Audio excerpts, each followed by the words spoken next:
Fertility treatments తీసుకునే వాళ్ళకి bloating అనే సిమ్టమ్ ఉంటుందండి. బ్లోటింగ్ జనరల్‌గా మామూలుగా సెకండ్ డే అంటే ఓవ్యులేషన్ అయిపోయాక చాలామందికి పొట్ట ఇంతకుముందు సన్నగా ఉన్నాను, ఇప్పుడు లావైపోయాను, మళ్ళీ పీరియడ్ రాగానే సన్నగా అయిపోతున్నాను. ఇలాంటివి ఉంటాయి. దీన్ని బ్లోటింగ్ వల్ల ఈ weight gain, weight loss actual వెయిట్‌లో ఏం చేంజెస్ ఉండవండి. ఇది డైజెషన్ ప్రాబ్లమ్ వల్ల. సో, ప్రొజెస్ట్రాన్ హార్మోన్ అనేది ప్రెగ్నెన్సీ హార్మోన్. ఈదర్ మీరు ఎర్లీ ప్రెగ్నెన్సీలో కానీ, లేదా ఫర్టిలిటీ ట్రీట్మెంట్స్ తీసుకున్నప్పుడు ప్రొజెస్ట్రాన్ అనే హార్మోన్ మీకు పెట్టినప్పుడు కానీ, బ్లోటింగ్ సిమ్టమ్ అనేది ఎక్కువగా ఉంటుంది. సో, దీనికి మీరేం భయపడాల్సిన అవసరం లేదు.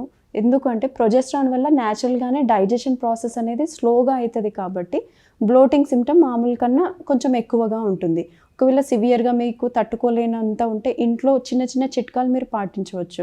లైక్ బాయిల్డ్ అండ్ కూల్ చేసిన వాటర్ తాగడము, లేదా సాఫ్ట్ జ్యూసెస్ తీసుకోవడం, సాఫ్ట్ డైట్ తీసుకోవడం, జనరల్‌గా సూప్స్ ఏమైనా పప్పు దినుసులతో చేసిన సూప్స్, లెంటిల్ సూప్స్ అంటాం కదా! అలాంటివి తీసుకుంటే డైజెషన్ ప్రాసెస్ స్మూత్‌గా ఉంటుంది.